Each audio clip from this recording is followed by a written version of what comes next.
Good morning, good afternoon, good evening, wherever you are in the world. Welcome to my show.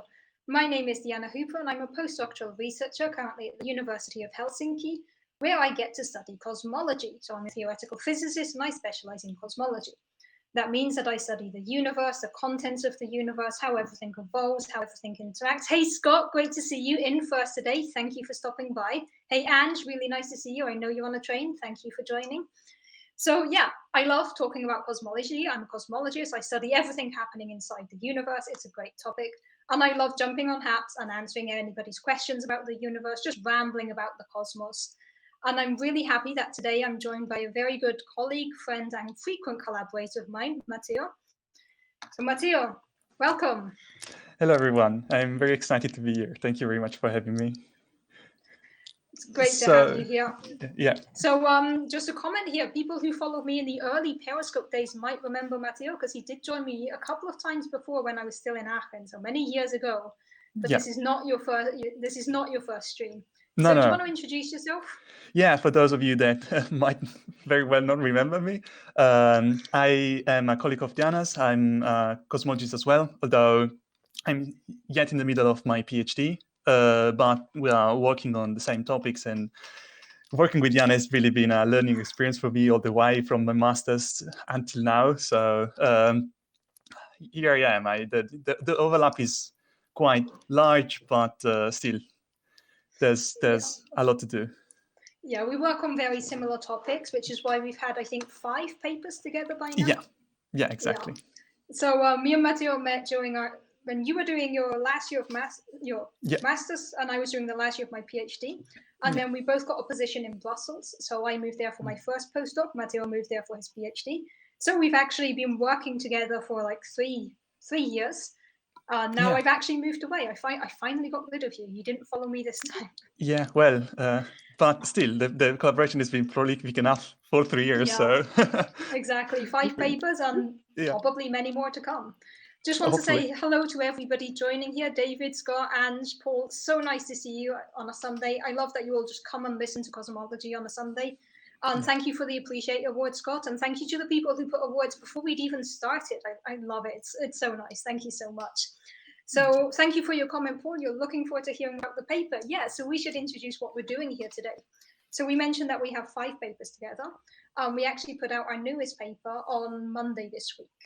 And it's a pretty short paper. It's only 4 pages, so it's more of a letter than a full-size manuscript. And in this paper, we've got some pretty interesting results. So I always like chatting about my papers. I did a Twitter thread about it, but I thought, what better way to talk about the paper than having both authors of the paper on screen together? And Matteo very happily agreed to join me today. Yeah, it was a small collaboration, so it's okay. Had it been bigger, it would have been a problem, but to its point. Yeah, we have some papers where it's over 100 authors, so then it might be a bit difficult to get all the authors together here on Happs. Yeah. But we can manage 2 of us. Yeah. Okay, so it's a 4-page paper. It's quite short, but there is a lot of physics in it, so we should get started. So before we get started with the paper, we want to give some background information. Thank you for the collab award, David. This is Happs Collaboration Week, so to anybody here on Happs, please do your collaborations. Find a guest, find a friend, get them here on Happs, do your collaborations. That's how we build a community here. And as always, I didn't mention it. I'm rambling today, but I didn't mention it. If you have any questions at any point, feel free to ask. We're here to answer your questions, so don't hold back. Any questions you have, just put them in the chat and we'll do our best to answer. And to close the introduction, I would just wanted to say that I find the platform here, it's the first time for me on this platform, and I find it very exciting the way it's built and the opportunity it gives. So again, from my personal side, as a first impact, it's very impressive. So I'm very looking professional. Forward. Yeah, exactly. I'm really looking forward to figure out more about this and to learn how to use my coins. And so but it's nice. So glad that lot to learn on the platform, but we got you to do a live, so that's the first step. Yeah, exactly. Okay, so we're going to start with an overview as to what exactly we're going to be talking about. And I guess we should tell you all the title of the paper. So our paper is Hints of Dark Matter Neutrino Interactions in Lyman Alpha Data. I just had to think what our title was. So there's a lot to take in here. Dark matter, neutrinos, Lyman alpha data, and we're going to start with Lyman alpha data. And the reason I want to start with an overview of Lyman alpha data is because I already saw some questions on Twitter about Lyman alpha data. Matteo, are you familiar with blue dwarfs? I must say I'm not, but I guess this is yet another learning experience for me. So, Scott, if you are nice enough to tell me, I'm looking forward to know. It's a running joke that probably 4 or 5 years ago, Scott asked me to look into blue dwarfs, and I promised I would, and it's still an ongoing thing that has never actually happened. So I get asked every week. But Scott, Okay. do ask that question next week, because I have a feeling that next week you might actually get an answer. No promises, but we'll see. Hey, David Dunn, great to see you, astronomy professor. So we have quite a few scientists here in the comments as well. The two Davids here also do science streams here. David Dunn is an astronomy professor. David Howden does amazing streams out finding moss and wildlife. It's super cool. Make sure you follow everybody here in the comments. Okay. So when we started talking about this paper on Twitter, there were already some questions about Lyman alpha data. So we do want to start with a review of Lyman alpha data. And before we get started on Lyman alpha data, we're going to have a quick journey through the scales of the cosmos. Hey, Perry, great to see you as always. So you've probably all seen before, I have so many images uploaded. I actually reached my maximum of uploaded images today for the first time. I had to delete images. Yeah, so all those we couldn't fit in the paper. Exactly, just put all of the other ones here. Yeah. So when we talk about structures and stuff in the universe, you've probably all seen these simulations. And these simulations, the one I'm showing here is the Illustris simulation. And this is overall how matter is distributed in the universe, so where matter can be found. Every dot you see here is a galaxy, and you can see that the galaxies fall along this cosmic web-like structure, and in between the galaxies there are voids. So this is what we call the cosmic web. This is the largest scales of the universe. This is when we look on really, really, really massive scales. And then we can zoom in a bit and just like go to one of these nodes, to one of these specific spots that we have there. I do have spotty internet. I keep getting the message that my connection is unstable. So if I drop out at some point, Matteo, you just take over. Yeah, it's gonna be fun. Yeah, let's see. So if we zoom in a bit on one of these nodes, we actually can get to what is known as Laniakea. So Laniakea is our own supercluster. This is zooming in on the cosmic web. This is our branch of the cosmic web. Again, every glowing dot here corresponds to a galaxy. You can see that we have this whole cosmic web-like structure as before. Every dot is a galaxy, and on one of the branches, one of the like arms of this web, you can see the Milky Way. So this is a supercluster. But then we can zoom in even more and see clusters of galaxies. I'm pulling out all of my favorite images today. Then we can find clusters of galaxies. So now we've zoomed in a bit more from superclusters. We've zoomed in to a normal cluster. So this is still a cluster of galaxies. We can zoom in even further. If we zoom in even further, we're going to start finding individual galaxies. And would you believe I do not have an image of the Milky Way ready? Okay, so we zoom in one step further. We have the Milky Way. You're all used to the Milky Way. I'm not going to bring it up on screen. I'm going to pretend that's intentional. The Milky Way is the size of a standard galaxy. And we often think that that's as far down as we go in terms of how stars are distributed. But this is not the end of the story. There's something smaller still, which is known as dwarf galaxies. We're very good at naming things. We move from a galaxy to a smaller galaxy. We call it a dwarf galaxy. Some dwarf galaxies that we are used to, for an example, are the Large Magellanic Clouds. These are dwarf galaxies that orbit around the Milky Way. And if you're in the southern hemisphere, you can actually see these in the night sky. So it's basically like a failed galaxy. It's not massive enough, doesn't have enough stars to be a full galaxy, but it's trying to be a galaxy. So this here is a dwarf galaxy. So someone to the comment there by Joel that it's hard to imagine I deleted the CMV. You can rest assured that the CMV image is intact. The CMV image will not be deleted, just to prove it. The CMV image is here and ready to go as soon as I need it. Any excuse to throw that on screen, you all know I will not pass it up to get it off screen if my computer works again. Okay, so we can gradually zoom in. And after the galaxies, we find the dwarf galaxies. But then we can actually go even smaller. And if we go even smaller, we basically find clouds. So this is where we find hydrogen that could not even form into proper stars. So it's too small to form a star. There's not enough density, not enough temperature to actually form a fully fledged star. But you still have all of this hydrogen floating around. And this is what we call a hydrogen cloud. And these are in between galaxies everywhere in the universe. And the one reason why these are so interesting is because all of the known matter in the universe follows the underlying dark matter. Dark matter doesn't do much except glue everything else together. So if you have dark matter clustered in one place, hydrogen is going to fall around it. This means that if we study the distribution of galaxies, the distribution of dwarf galaxies, we can look at how dark matter behaves on different sizes in the universe. So then we go even smaller and we pick out these hydrogen clouds. If we can study these hydrogen clouds, if we can get a map of these hydrogen clouds, we can figure out what dark matter is doing on these tiny, tiny, tiny scales. So when we're studying Lyman alpha data, what we're actually looking at is basically the light coming from a distant quasar. So a quasar is a type of galaxy that produces a specific amount of light.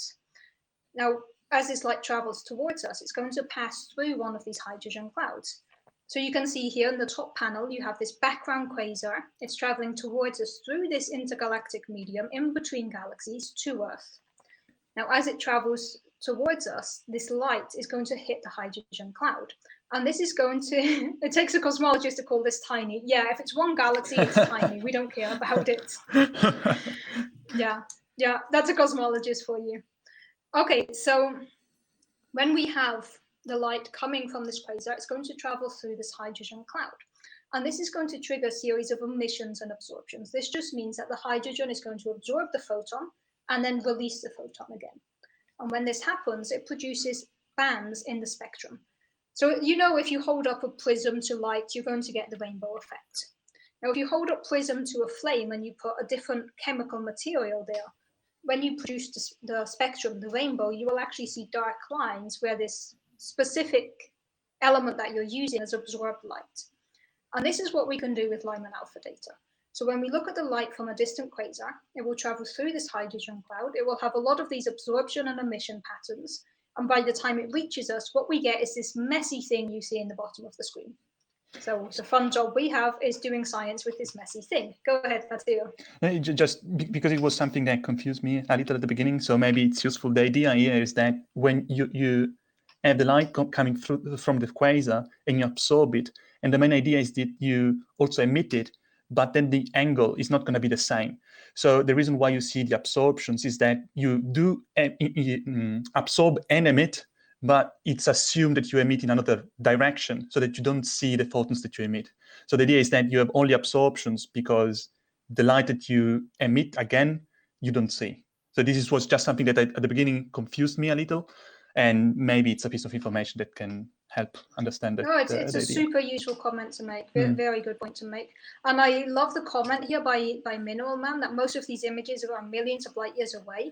So we're actually giving you an ancient history lesson. This is exactly true. Anytime you look in the universe, you're looking back in time. The further away you look, the further back in time you're looking. So when we do cosmology, we really study the history of the universe by looking further and further away. You need a brief refresher on quasars. Are they stellar remnants? I confuse them with pulsars. Matteo, do you want to take that question? What is a quasar? Yeah, so as far as I understand, quasars are some sort of active galactic nuclei. It's only that active galactic, so they are, yeah, you're right in confusing them with pulsars, but because the idea is kind of similar, it's only that pulsars are stars with a strong magnetic field oriented in an axis, like normally distorted with respect to the rotation axis. So, and when they are rotating, they accelerate particles in the direction of the magnetic fields. And those are pulsars. However, quasars are active galactic nuclei, which normally are, it's not clear, but our model of active galactic nuclei are black holes with, again, a magnetic field and an accretion disk around the black hole. And you have accretion of matter onto the black hole. And again, the black hole is rotating around an axis. And so it's accreting matter, and given the overall magnetic field, it is accelerating the matter in a jet. And so this acceleration is huge. And what we see is the direction of the jet. And quasars are the type of AGNs that we see directly, let's say, those IGNs whose jet is pointing directly towards us. But if you looked at them, for instance, from other angles, like from the angle of the accretion disk, they would be so-called Rayleigh galaxies, where you don't see a jet, but some sort of X-ray emission, I assume. So this is really the difference, is the way, first of all, the acceleration source, and then the magnitude at which you can accelerate matter or photons, say. So Yeah. I hope this is right, because it's already been a while since my astrophysics course, but correct me if I'm wrong. No, I agree with what you said here. David Dunn, the astronomy professor in the room, also agreed that quasars are very active galaxies. So we have confirmation here. Yeah, sorry. Thank you, David, for specifying. AGN, sorry, I might have gone too fast. AGN are so-called active galactic nuclei, and the reason why they're called that is that the nucleus of a galaxy in that case is a supermassive black hole, or is assumed to be so, and it's called active simply because of this constant emission. There hasn't been time in the history of the universe to develop star formation, so there are no stars. They are nothing like the Milky Way. They're really just a disk of matter accelerated towards the black hole. So this is why they are indeed galaxies. They have a nucleus that accelerate particles, so they are active. Yeah, so I hope that's a good summary for everyone. I think we could spend a lot of time talking about quasars, but it's also not what we want to talk about today. Yeah. So we can, for our purposes, they're basically something that emits a huge amount of light that we can measure. And this light travels through the hydrogen clouds. So it's a great explanation. I hope that's enough. No, Scott, you are always welcome to ask clarifying questions. We do appreciate it. But especially in light of the fact that next week I will have an expert on stellar evolution joining me on stream, let's save these questions, more in-depth questions in that regard, for next week, or for other streams in general. So going back to the idea of Lyman alpha data, we have this messy absorption emission lines that have come from a distant quasar or caused by the hydrogen clouds in the light coming from a distant quasar. Yeah, for our purposes, it's just a big giant space torch. Yeah. Exactly. Yeah. So, of course, what I showed you before is the messy part, but we can actually do science with the Lyman alpha data. And one thing we can do is we plot the flux. So the flux is basically the overall amount of light that we're going to receive from these different quasars at different redshifts. Now, redshift is just a way we measure the distance in cosmology. The higher the redshift, the further back in time and the further away something is in the universe. So what you can see in the figure here is the overall Lyman alpha flux. So each data point here corresponds to a different quasar. The vertical offset here that you can see is at which redshift. So the lower you are on the panel here, the closer the quasars are. The further up you go, the further away the quasars are. And we express this in inverse velocity, so it's basically related to how fast these quasars are moving away from us as well. So on the vertical axis, you have the flux. On the horizontal one, you just have this thing in inverse velocity, which basically tells us how far away they are from us. If I can... Please. I'm not sure I'm right, so please correct me if I'm wrong, Diana, but to my understanding, the reason why, so this delta on the y-axis is the power of structures. Like it tells you how many structures there are at a given scale. And the reason why at low redshift, this power, so-called power spectrum is smaller, is that the light going through the hydrogen clouds has had less time to pick up on structures. So the power that you can extract from those quasars is less, so you have less power. While if your quasars are emitting light much earlier, like at much higher redshifts, the number of structures that you can pick up on are much higher. So you have a higher level of power spectrum. So this was just a small comment for those that are interested. Excellent comment to make. So what you can see here is the data points, and in green you can see our best fitting model. So the distance is relevant because the photons go through more stuff. Yeah, exactly, Paul. The further away, the more hydrogen clouds the photon is going to have to deal with to get to us, and the more messy the spectrum is going to be by the time it reaches us. But on the other hand, it shows us a different part of the universe, and because it's on different time scales, we're looking at a different part of the cosmic web. So what you can see in green here is our best fitting lambda CDM model. Now, just a very brief review here, Lambda CDM is our standard model of cosmology. Up till now, it is the best model we have. And I'm not going to go in more details because last week I did a stream all about Lambda CDM, basically in preparation for today. So anyone who wondered where last week was coming from, it was preparation for today. So Lambda CDM, our best model, and you can see this in green. It does a pretty good job. It goes through quite a few data points, but you'll see that it's not perfect. There is still room for improvement. Now, what you can also see here is an example of a model that tried to do better than Lambda CDM, which is this warm dark matter with a specific mass. So this is just dark matter that moves a bit faster than the normal dark matter we consider. And you can see that the red dash curve also doesn't completely align with the data points. So this leads us to an interesting point. Now, the best fit Lambda CDM is what we obtain from the Planck data. Planck, which measures the CMB, which I've already flashed once today.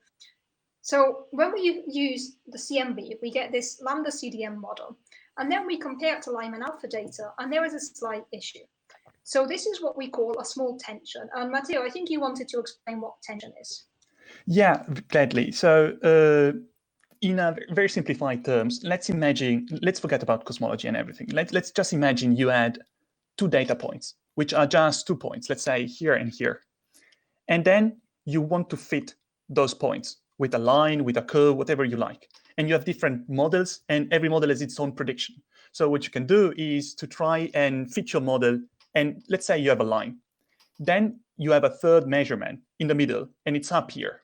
And it doesn't really correspond to a line, so you could say there is a tension between the 2 points that you're fitting and the third point that you measured afterwards, and it doesn't really fit your model. So you should say, instead of being a line, maybe a curve would fit it better. And then the more points you have, the better your prediction can be tested against data sets that you have.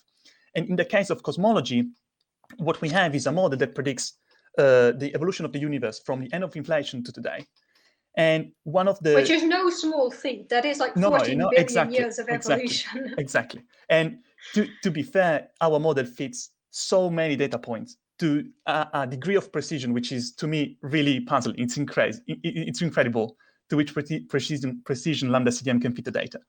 However, and the biggest proof that Lambda CDM is as accurate as it gets in principle is the CMB, because Lambda CDM has a number of extremely precise predictions, and they all perfectly fit in the CMB. And CMB is I'm sure you're already familiar, Diana speaks a lot about it. But the idea is that one of the 2 points that I mentioned before is exactly the CMB. So what you do is you have a model that predicts the cosmic evolution way before the CMB and way later. And you use this precise point to anchor your model and try to predict whether it is a curve or a line. So let's say Lambda CDM fixes the cosmic expansion at CMB time.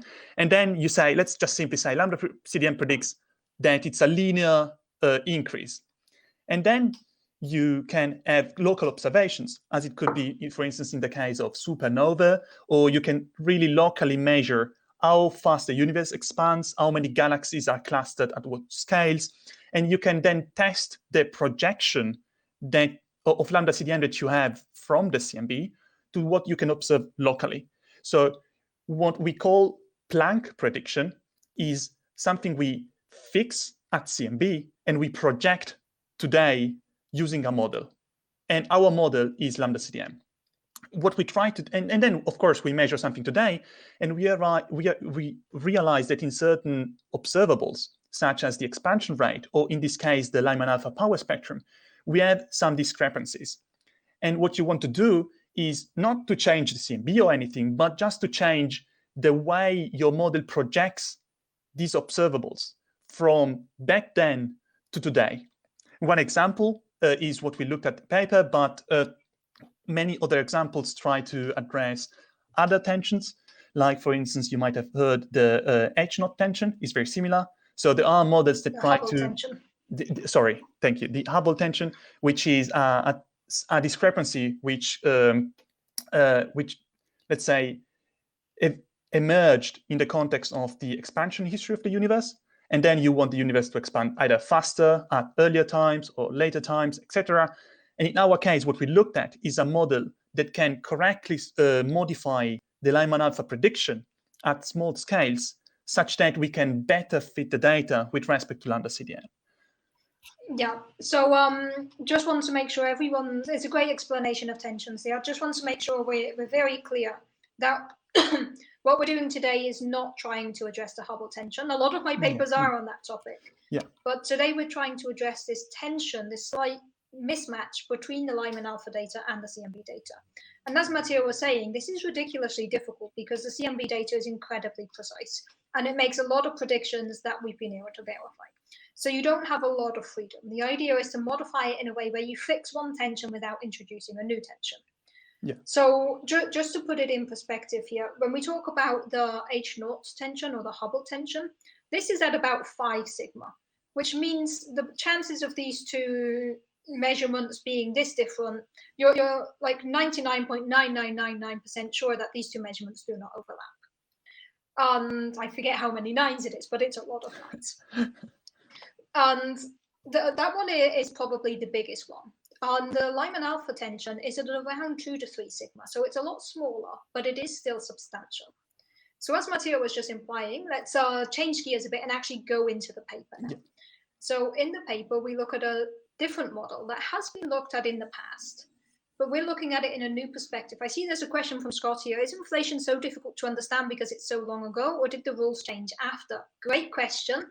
I'm going to answer it very briefly because it is off topic, and the answer is both. It was very long ago. We don't have any measurements from back then, or it's very difficult to get measurements from back then, and it did kind of change the rules of the game. So it makes it very difficult to study, but I do plan on doing a stream all about inflation. So let's just give that very brief answer to that question, unless you want to add more to that, Matteo.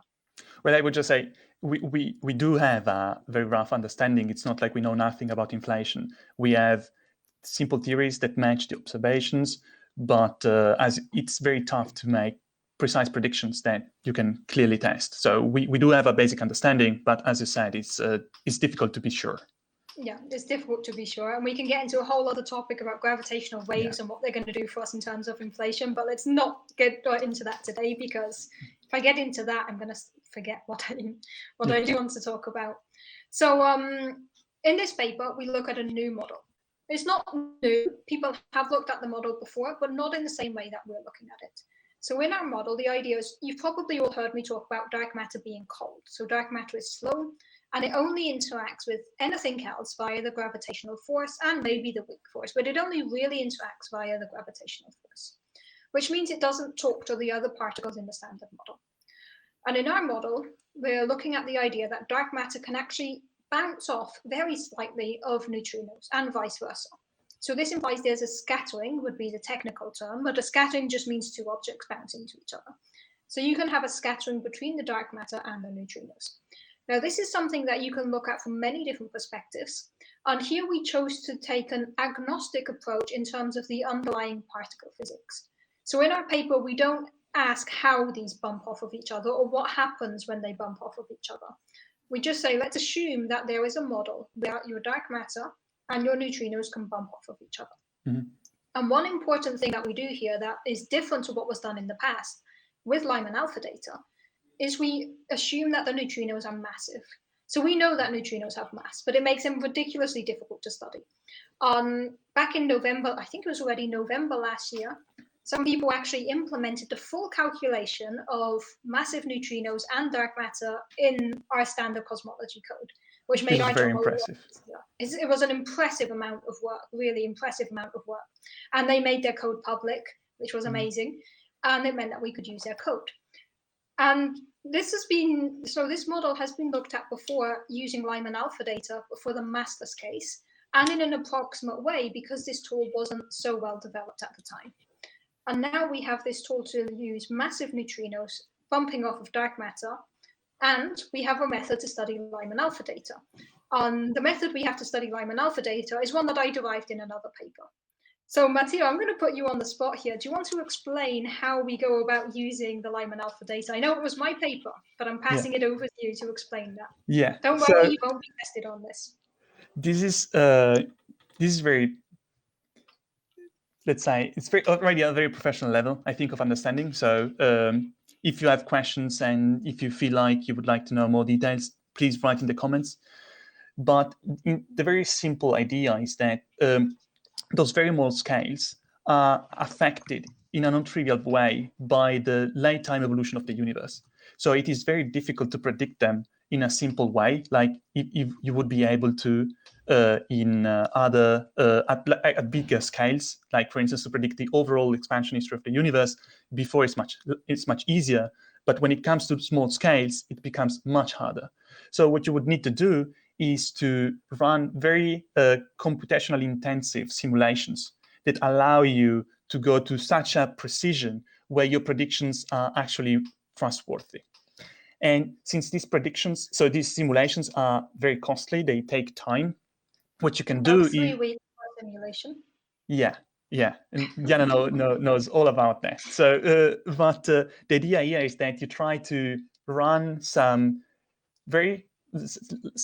a very clever way. You make some guessed data points that allow you to create a grid of simulations, where then you can match your predictions in an interpolated way. So which means that you have, let's say, a point which is between 2 points that you simulated, and you say, my point, it roughly follows an extrapolation that you can do between the 2 points. So you can put it on the line between the two, and you say, it's accurate enough for me to trust it. So what happens is that Diana and her collaborators developed this grid of simulations that then allowed us to run our model using these grid of simulations, and thereby avoiding the need for these many simulations. So what we could do was to do something very efficient using something that they have taken a lot of time to develop. So we made full use of their work and exploited it to its full potential. And I'm very glad. Its limits. Well, yeah, no, sure, but no, okay, yeah. There are of course limits to the method, and they are actively working. Yeah, we will discuss the limits later on as well. Now, and I think that was a very nice explanation of my implementation there. So just to make sure everyone's on the same page here. Imagine if you want to measure something, like you want to measure how many loaves of bread your local bakery produces every day, right? And you know that they produce more on different days, but you don't want to every day go to the bakery and count the loaves of bread. So you go on Monday and they have 5 different types of bread. This is such a German way of approaching this. Then you go on Wednesday and they have 7 types of bread. Then you go on Friday and they have 9 types of bread. So here you might start to think, okay, I need to do an interpolation between 5, the 7, and the 9. And if someone asks you how many loaves of bread did they produce on Thursday, the logical assumption you would reach is to say 8, because that's the interpolation you have based on your grid points. So here we're doing the same. We already built this grid of simulations for some interesting models. And now if you come along with a new model that's in between the grid points, our method will try to figure out what is the best result for this point, even though I don't have a simulation for this point. Yeah. So there is an excellent question by Paul here of how do the neutrinos relate to the hydrogen clouds? I promise we are getting there. We are getting there. Yeah, but it is a great question, and thank you for keeping us on track there, Paul, because we have a tendency to go off on fun topics that we love. Yeah. So just to recap, we have 2 tools that we're using here. We have the code developed by these other people back in November, which allows us to look at dark matter bumping off of massive neutrinos. And we have this grid of simulations, which shows us what these hydrogen clouds are doing, which I developed with some co-authors in basically during my PhD. That was a big chunk of my PhD. So we combine these tools together. So why are we interested in doing this? And this comes to the question that Paul has here. Yeah. So to answer this, we need to ask what actually happens physically when dark matter and neutrinos interact, and how does this affect structures? I'm going to throw that question to you, Matteo. All right. So nice of me. Yeah, thank you. No, but okay. First of all, great question. It's really much on point. And the idea here is that if I let the host pull up the spectrum image, the idea here is that it's the same way as in the red lines where you have a suppression. You can see that. Yeah. Do you want ours or the main one? No, the one you put before. Okay, it should be on now. Yeah, perfect. Thank you very much. Yeah, I think we both put it on. Let me get it properly. I just clicked something, so it's my bad. It's fine. It's fine. It's up now. So the idea here is that you can focus on the red curve, first of all, and you see that there is a suppression with respect to the green curve. So it's the amount of power, it's lower, which means that the amount of structures that you have in the red model is lower with respect to the lambda CDM model. And in any case, regardless of what the model really means, when you have this type of suppression, it means that in your model, you have less hydrogen clouds. So let's say the amount of hydrogen cloud or correlation between hydrogen clouds is lower. So there are less structures. And you can introduce this type of suppression in multiple ways. One option is in this so-called warm dark matter model is to make the dark matter move faster so that the velocity of the dark matter is creating some sort of movement towards the outside, and it works against the gravity that pulls the matter towards the inside.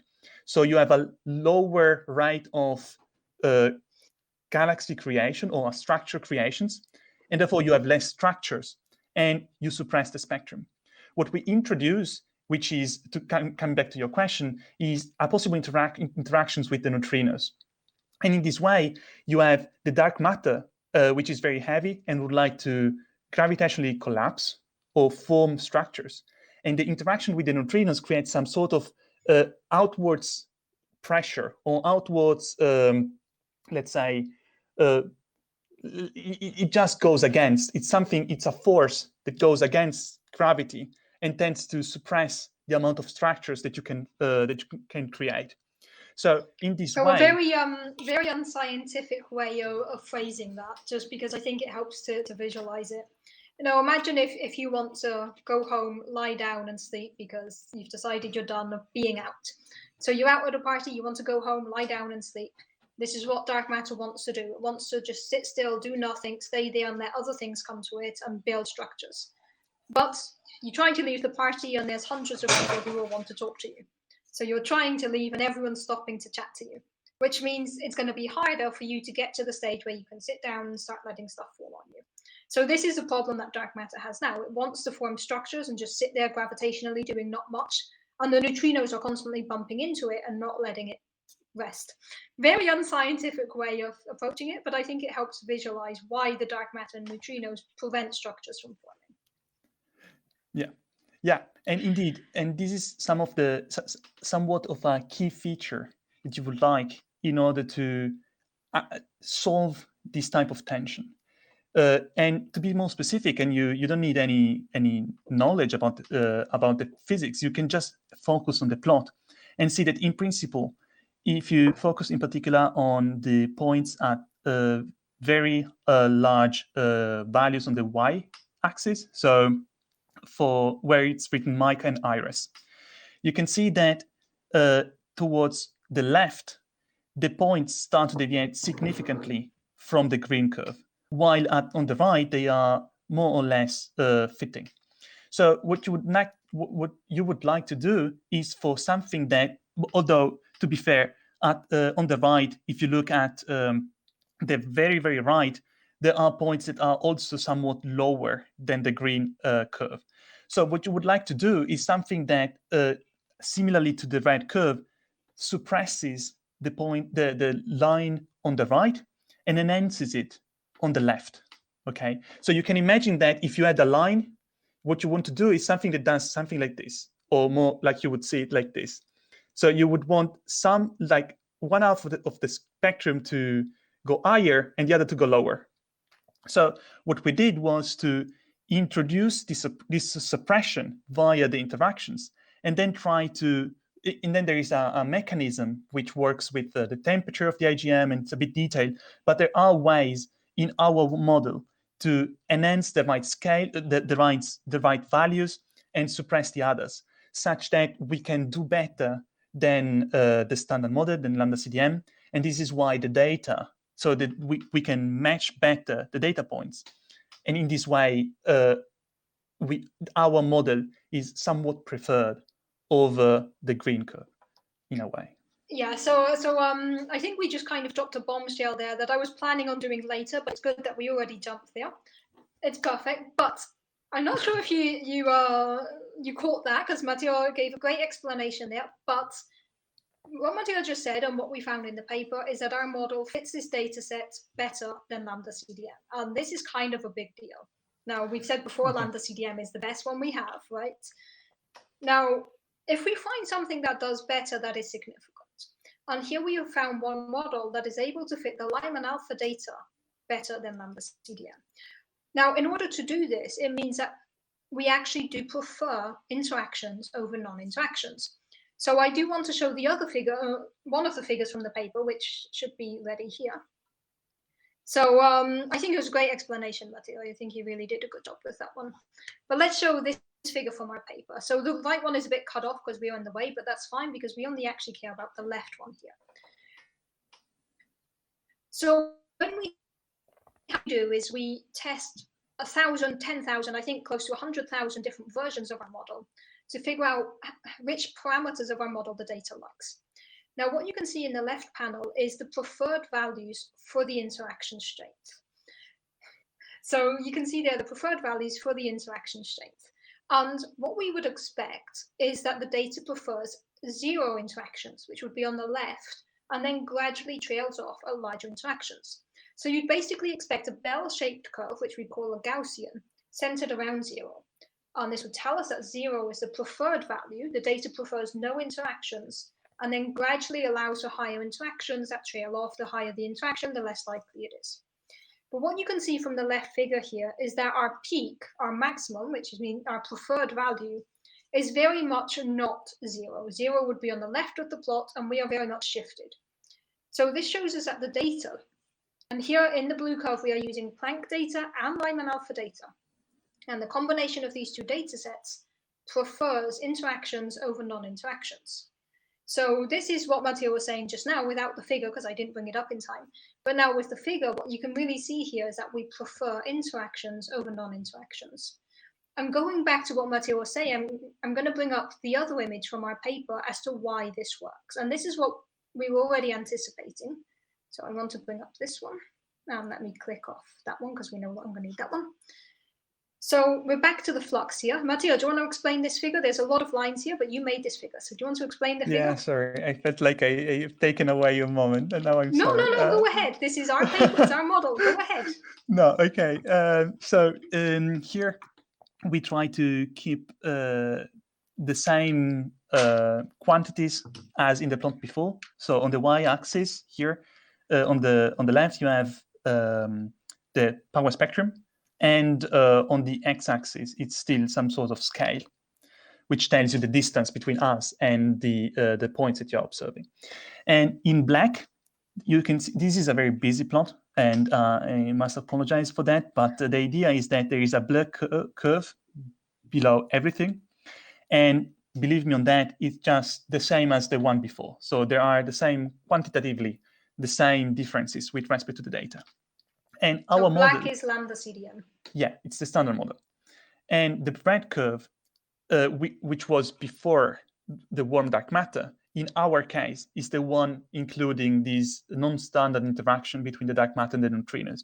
And here you can somewhat see, for instance, if you focus on the second bunch of lines from the bottom, so the dashed lines, and you focus on the left part of the plot, you can clearly see that the black curve is very much below the data points, while the red curve, which overlaps with the yellow, blue, and green, it's very much closer to where the points are. And this is, in our opinion, what drives the preference, the fact that we can increase the spectrum at those scales without spoiling necessarily the precision of the fit at the scale, at the values that are on the right. And the reason why we can do it is, as I was sort of mentioning before, is the role of the temperature that you have.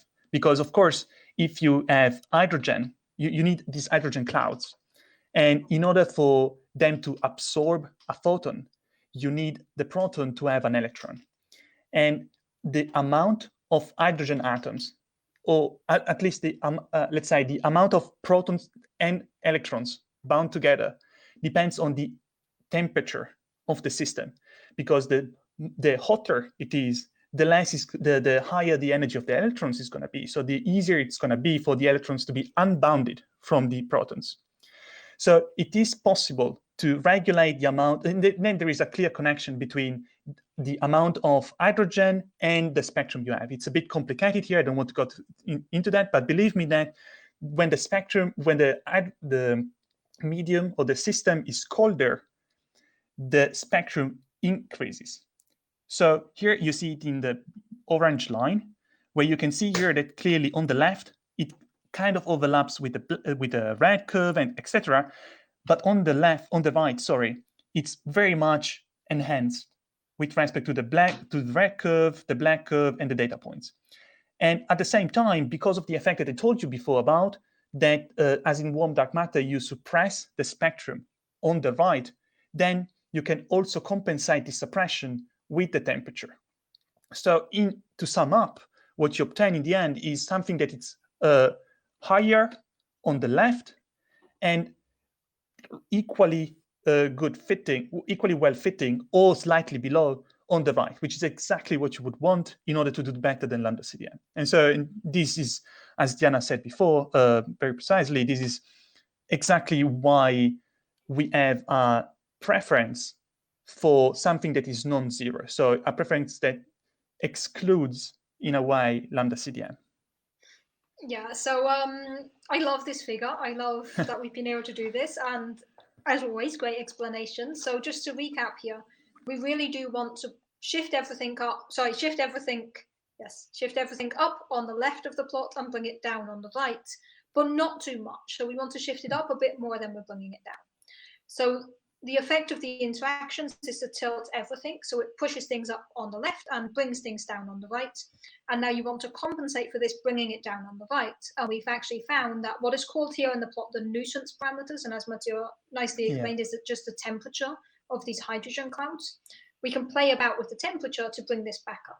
So we have these two competing effects, and here they actually add together with the net result of a model that fits this data set better than lambda CDM. Of course, this is a big claim. I think we're done with this figure now. Yeah. So of course, this is a big claim. So we do need to specify exactly what is happening at the level of the data here. Mm-hmm. So the Lyman alpha data is preferring these interactions at about 3 sigma, which, if you remember, is exactly what I quoted before as the tension between the Lyman alpha and the CMB. Basically, it's telling us that this model resolves the tension between the two. But the Planck data, so this also adds these dark matter neutrino interactions, add tiny, tiny, tiny modifications to the CMB. And because we have incredible precision at the level of the CMB data, any modification has to actually, so any modification can probably be constrained. So we have to be very, very careful with the modifications we do at the level of the CMB. So Lyman alpha data prefers our model, or this model that we looked at. It's not our model, but this model. Lyman alpha data prefers this at 3 sigma. But the Planck data, the CMB data, prefers lambda CDM at 2.5 sigma. So when you take them together, overall, it's not much of an improvement over lambda CDM. But what this really tells us is at the level of at the level of Lyman alpha data, this model does better. And it also gives us a hint, because we know why it does better. We've been able to explain it with the flux. So this gives us a hint as to what a model needs to be able to do to bring these data sets into agreement. So we can also think about it more as a bigger picture. I mean, this model works. We know that some other models might be able to do the same, but of the ones we tested 2 or 3 just to see, and we weren't able to get this competing effect. But it could be that other models can also do this. And our hope is that with the study that we've done, we've shown a way that these models can bring these data sets together. We need to enhance on the right-hand side, enhance on the left-hand side, suppress slightly on the right, but not too much. And this is one model that offers us a way of doing that. It might not be the only one, but it's the one we found so far. We also found that it doesn't matter if the neutrinos are massive or not massive, because even without mass, we get the same effect. So this is very interesting. But we do need to be cautious. And I think there are 2 main aspects that we need to consider as possible alternative explanations, or things that just require further checking These are very much things that we do want to check in follow-ups. Now, going back to the grid of simulations that we mentioned before, of course, you always want to be inside the grid of simulations. Now, we know that for one of our parameters, we are going slightly beyond the grid. Now, the grid was tested to go beyond for a small amount. So the question is, are we going beyond too much where the grid no longer works, or are we still okay? This is something that basically the only way to test this is to do these M-body simulations that take a couple of weeks. So now we actually have to do them and see if the grid is well behaved in this region of parameter space as well, when we're going beyond the grid. The other one, I'll leave to you to explain these temperatures and whether they're physical, Matteo. Yeah, so just a quick head up on the issue, potential issue with the grid. It is indeed something that has to be explored, but at least to us, the fact alone that the data is preferring something in that direction is already highly significant, regardless of exactly the shape of the preference and where it is in the parameter space, which is dictated by the precise interpolation that we were explaining before. Really, the fact that you are preferring something that is not lambda CDM, regardless of where it is, it's already extremely exciting. And the other issue, potential issue at least, is exactly that in order to, we are sort of introducing this suppression that I was mentioning before in a borderline extreme way. So the suppression we are introducing is very, very strong. And in order to compensate for it, we also need a significant change in what you would expect from the thermal history of the late universe, from this temperature. In order to compensate for the suppression, we need to cool down the clouds a lot. And it is yet unclear whether this type of thermal history, whether this type of cooling is compatible with data or not. As far as we know, there is nothing, let's say, disproving this possibility, but it is been for a long time sort of assumed that the temperature had to be much hotter. So we are going against something that it's been believed to be so, but yet there is no clear evidence that it cannot be the way we find it to be. So this is still something we will have to check and figure out, as much as the other issue with the grid, and as much as the role of compatible data sets. Like we looked at a very small sample of possible Lyman alpha data sets or observations, but there are many more that need to be included.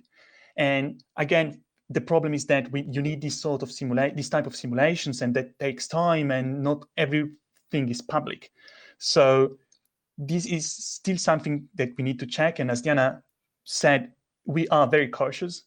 There is a lot that needs to be done, but it's an interesting new beginning, at least in our opinion, because as I said, regardless of exactly where the preference is, or where there is a preference at all or not, in any case, it highlights some issue or some possible deviation from the data, from lambda CDM and the data from, how is it to say, a deviation from the prediction of lambda CDM and the data, so that in the end, something should be there, regardless of our model is the very right one or not.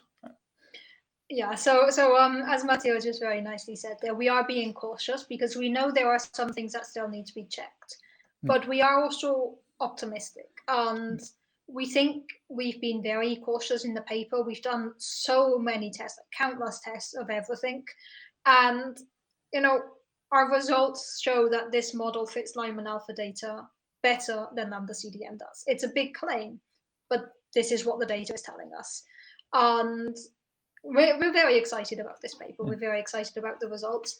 Honestly, we actually got these results for the first time quite a few months ago. We wanted to be so sure. We've done so many checks. But this has been a long time coming for us. We knew we were going to put these results out at some point, and every week we were coming up with new checks. And so far, everything checks out for us. So we're pretty excited about where this is going, because as we said, there's more stuff to do in the future, but this also does give an idea as to what can be done to bring these data sets back together. And we have 3 very good comments, now 4 comments. So we have a lot of comments to answer here. So first I want to address the one by Paul here of, instead of running an extended grid, can you rerun the simulation using parameters you ended up finding? Exactly. You'd make a good physicist, Paul, because that is exactly the next step to do, is to take the numbers that we found and plug them into a simulation and show us what happens. So that is excellent summary of the next step. It's as if you read the paper and found the next step. So that is exactly what we hope to do. Yeah. Then there is the nice comment here by Paul, which I'm very amused by, who came up with the name of nuisance parameters. It's actually the general name we use for parameters that are not the model parameters. And here we talked about 1, but a lot of these nuisance parameters are things like the temperature of your satellite, or is there any dust on your satellite? In terms of the Planck data, we show this very nice CMB. There are over 30 nuisance parameters that we need to consider. And they're a nuisance because they slow everything down, they get in the way, and they're not really physical. In this case, we use the word nuisance where there's also astrophysical parameters, which is a bit arrogant of cosmologists, because astrophysics is also obviously extremely important. And we just say, that's astrophysics, we call it a nuisance parameter. But to us, it basically means it's something that is not giving us the information we want, but that we need to take into consideration. So it's a bit of a nuisance when you do the simulations. Yeah. It degrades the precision of what you can say. But on the other hand, you have to do it because, precisely in our case, something that is a nuisance to many, it actually turned out to be a key to find something new. So although in most cases they really are a nuisance and they are really annoying, in some cases they turn out to be extremely important. So it's something you always have to... One person's trash is another person's treasure, right? And for us this time, the nuisance parameters are a key feature in our paper. Yeah, exactly. So there was also an excellent question from James here. Really like this question, and it is not at all a ridiculous question. Do current neutrino detectors analyze a mass or difference between each neutrino? Really, really nice question. So we know that neutrinos have mass. And what we're not sure about, so there are 3 types of neutrinos, and it's quite likely that they will have different mass. What we're not sure about is whether there are 2 light neutrinos and 1 heavy one, or 2 heavy ones and 1 light ones. These are called normal and inverted hierarchy. They are 2 different mass splittings of the neutrino, so 2 different possibilities of how these masses are ordered. And this is something that is a big question, because it's something that we can calculate theoretically what the total mass should be in both cases, but we can't measure their individual mass just yet. There are a lot of experiments that are trying to measure the individual mass of neutrinos and this mass splitting to figure out if we have normal hierarchy or inverted hierarchy. Currently, from cosmology, we can constrain the sum of the 3. So if you add the masses together, this is the quantity that we can actually constrain with cosmology right now. There is hope that in the future we will have a cosmology mission that can actually get enough precision to measure the differences of mass between each neutrino mass. This is a Ptolemy experiment. Curiously, I was actually asked this question in my PhD defense as well. So this is something that cosmology hopes to do in the future, but it's also something that there's a lot of particle physics detectors trying to do, because it is a missing piece of knowledge that we have about neutrinos. We know they have mass. We're trying to figure out how these masses are ordered. Anything you want to add to that, Matteo? Well, I mean, again, very good question. If I might, so if you want some really small piece of excitement, in particular Lyman alpha data, they are able to place upper bounds on the possible sum of neutrino masses, as Diana said, and the combination of Lyman alpha, the data sets we discussed and used in our paper, with Planck, can constrain the sum of neutrino masses to a degree where you sort of exclude inverted hierarchy. So not to a significant degree by any means, but it's already looking to be going in that direction. So we are already in the middle of making progress in this direction. It's just that the next decade will push the limits to such a more precise degree that it's the data that we have now will look like a joke, but we are already at the verge of making this type of discoveries. So stay tuned for that, because it's the right time to be a cosmologist. I really have the feeling that we It's the are. right time to be in our field. Yeah, we are close. So I think it's also, on this topic, it's really cool because, Planck gave us this incredible map of the CMB with incredible precision. And then a lot of people were asked the question of what comes next, because the CMB is very well studied. We have this incredible precision. So what comes next? What is the next big revolution in cosmology? And I think we're approaching that age, because we have so many missions planned to launch within the next 10 years that are going to push our understanding of the universe in multiple different directions. I really think the next 10 years are going to see a revolution in cosmology. We're just lucky enough to be along for the ride and to participate in this, which is incredibly cool. There was a question very early on in the stream, which we didn't answer at the time, but I will answer now. Someone asked if the upcoming JWST telescope, I disagree with the naming convention, but that's a whole other story. Anyway, someone asked if that upcoming telescope, which is set to launch on the 18th of December this year, is going to help us in any case with our study. This will not help us, unfortunately. So it's going to be an amazing telescope that's going to do a lot of stuff for astronomy and astrophysics. At the level of the type of studies we are doing, it's not really going to help, because it's more interested in looking at individual things within the universe rather than how they all fit together. It's an amazing telescope. I can say that on the launch day, on the 18th of December, we are planning a stream that's going to be a marathon stream with a bunch of experts, hopefully, coming to talk about the launch. But it's not going to be overly relevant for my research. I think for yours neither, Matteo. Sorry, I was thinking about the great question, the latest one on the Becker inflation. So I missed the very last sentence, I must say. But I was just saying that in general, I don't think the JWST telescope is going to help no, much. yeah, I completely agree. I don't think it's going to help you either. No, I completely agree. Yeah, I completely agree. So you saw an exciting question. Please go ahead. No, I just read it. Yes, indeed, you got the analogy perfectly. I think the idea is that we will never be able, I fear, to actually measure, let's say, the production of the bakery at inflation times, but we can measure it very precisely at later times. And the preciser you get, the harder it becomes to make predictions. You need them to be very accurate. And so in a way, yes, it's only that you are going to measure, let's say, Thursday and Friday extremely precisely, to the degree where you cannot expect, let's say, 9 and 10 extremely precisely, to the degree that where on Wednesday you can exclude that you are going to have 28, say. So we are never going to measure Wednesday, but we can measure Thursday and Friday so precisely that you can exclude the rest. This is the way forward, I think. Yeah, exactly. And there are upcoming missions that are going to push our understanding of inflation as well. Yeah. So I know there's quite a few people I know working on inflation. I would like to get somebody on to talk purely about inflation at some point. I think that should be pretty doable. Otherwise, I'll do it myself. But yeah, I think I could get a more expert to come and join me about that topic. But I like that you stuck with the bread thing. I feel like that was the most German analogy I could possibly come up with. But yeah, it's a good way of thinking about it, I think.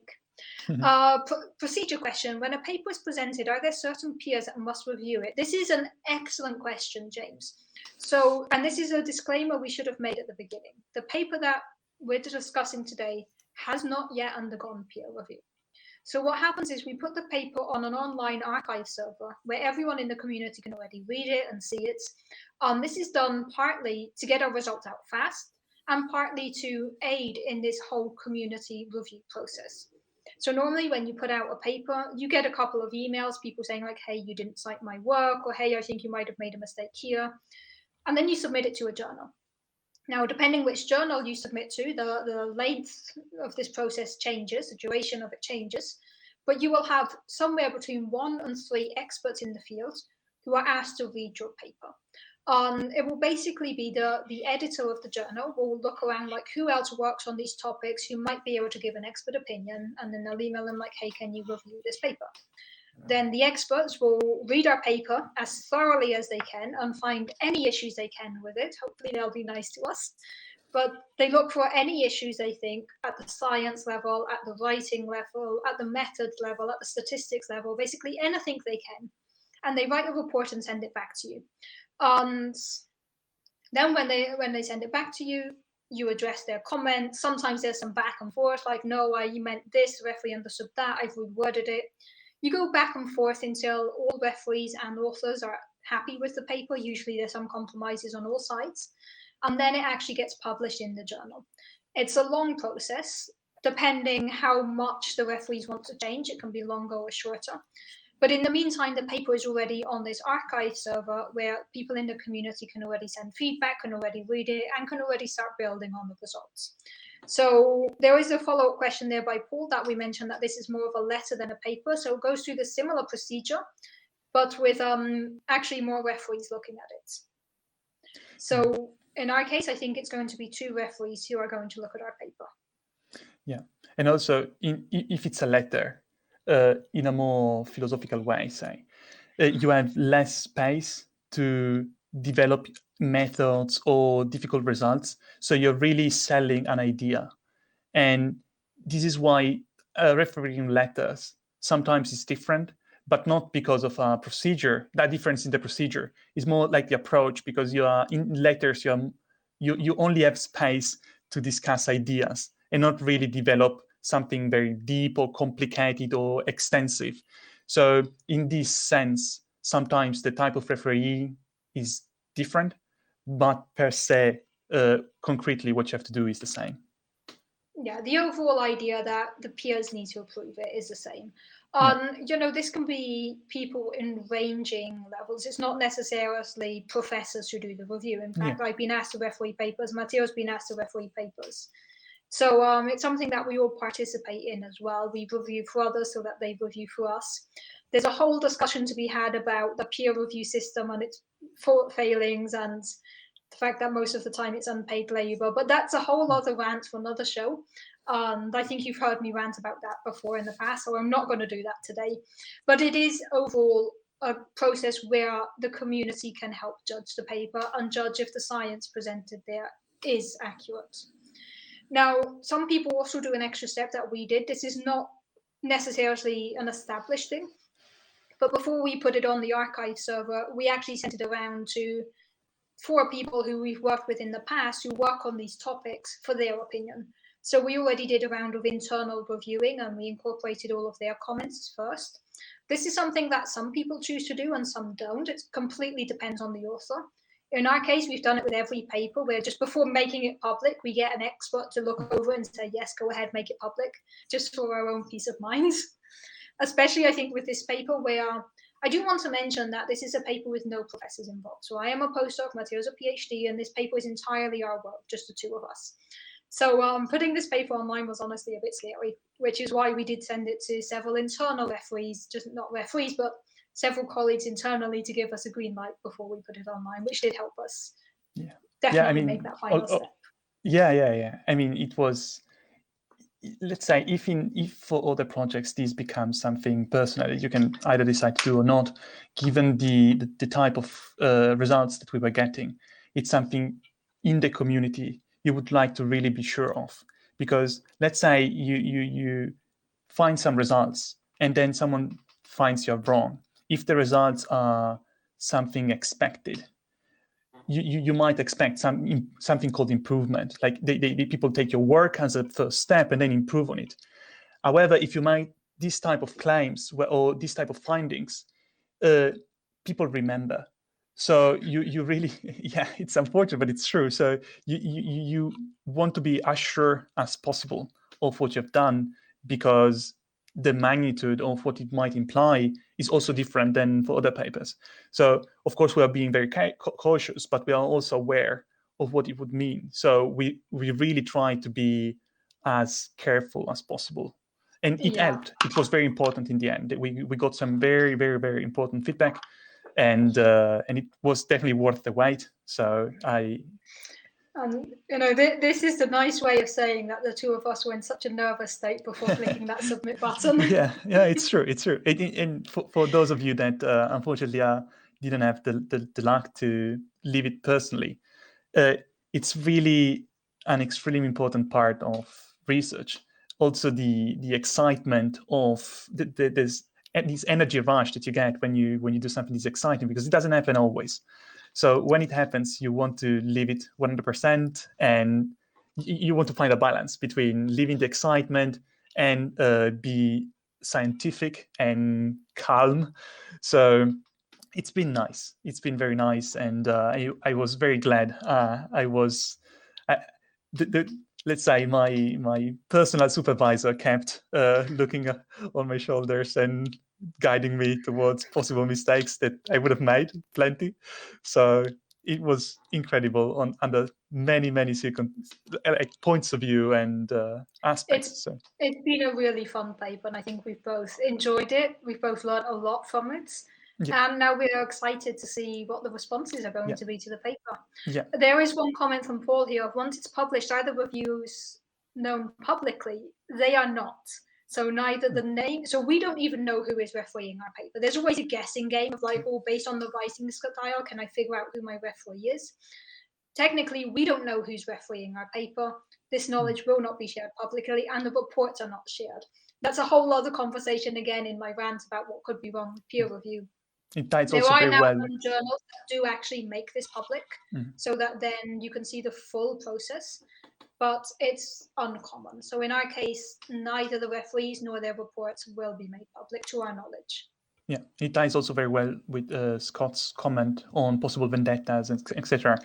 This is unfortunately real. Like it often happens that people are biased towards certain authors or certain topics, and the refereeing process becomes unprofessional. So on the one hand, you would want the referees to be public in order to so that they would need to do a better job, because then everybody would know. Yeah, exactly. Thank you very much. On the other hand, although the making people accountable also means that they would be less willing to do the job. Unfortunately, it's sad, but it's the way it is, because doing things better takes more time and responsibility. So it would make the finding referees or the refereeing process itself much more difficult, much longer. So there are pros and cons as always.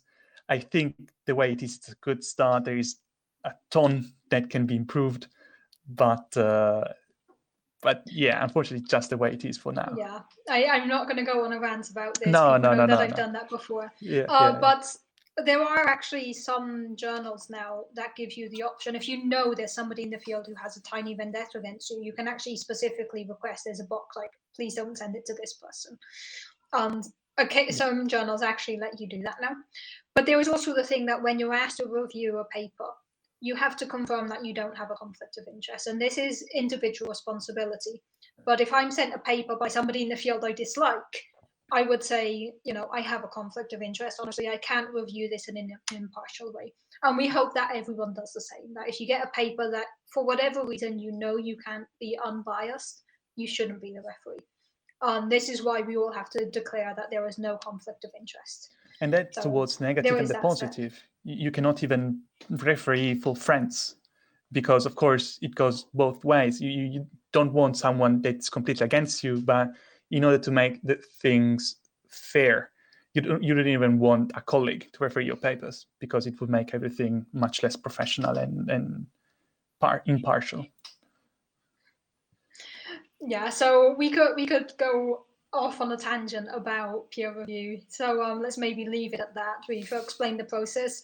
I'm sure we could do a whole stream about that. In fact, the other cosmologist who streams frequently on the platform, that's Trenchard of Cosmology, has also discussed this topic and has similar opinions to me on it. So that's something we can definitely talk more at length about. But back to the paper at hand. We've done, we think, a nice paper. We have some interesting results. We're hoping that the community will agree that the results are interesting. At the very least, we had a lot of fun doing this paper and we learned a lot. And I do want to do an acknowledgement here for something we've done in the paper that is very meaningful to both of us.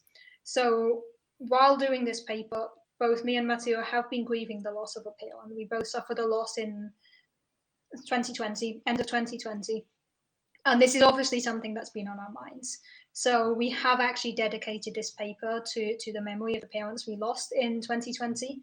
It's not common for papers to have a dedication, but this is something we felt very strongly about.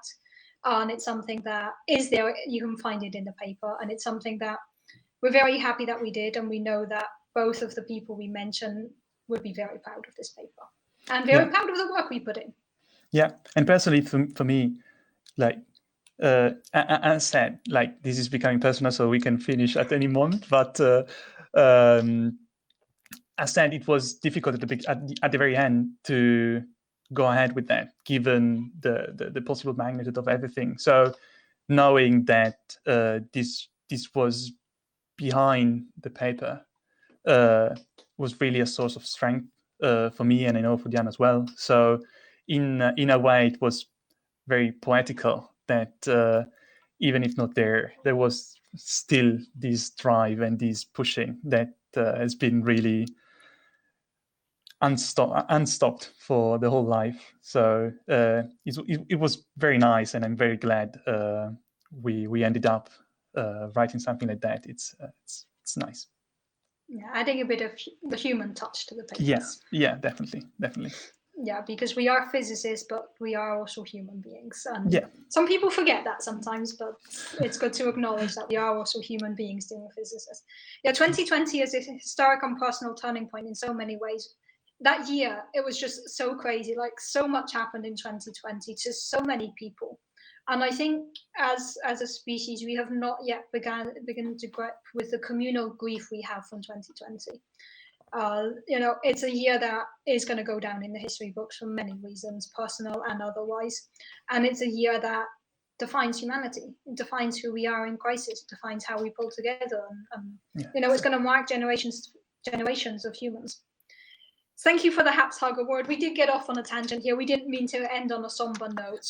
No. Just want to say again that we are very happy with this paper. And if you have any more questions that we haven't addressed, you can leave them here. This chat will stay open. I do check the chats regularly, so you can leave any questions here. You can reach out to me on Twitter. My DMs are open. I'm not sure if there's any way people can contact you, Matteo, but if I get any questions, I will forward them to you as well. And yeah, I think we're going to wrap up. We normally try for 1 hour. We've been on for 1 hour and 17 minutes. I knew we would take more than an hour today. I was fully anticipating this. So we're Matteo, both so chatty, so it was obvious. We're chatty and we like the paper, so of course we're going to spend more than an hour talking about it. Yeah. So before we wrap up, Matteo, anything you would like to say? Any closing thoughts or remarks? Well, I loved it. It's been a long time since I've done it something like this, and I love that you always try to get me to do it, and it's always great fun. So I thank you very much for having me here, and Thanks for the paper itself. Thank you very much. So this my final thanks go to Diana for everything she's done. Thank you so much. It's been awesome working with you as always. And as always, it's great to have you on the stream, and I hope you'll be back again in the future stream. Oh yeah. So I'm going to take you off, but please don't go away. Will do. So bye guys. To everyone, thank you so much for joining. Thank you for the questions, for the comments, for all of the support as always. The support of everybody here on Happs, the community. This is what keeps me doing these streams.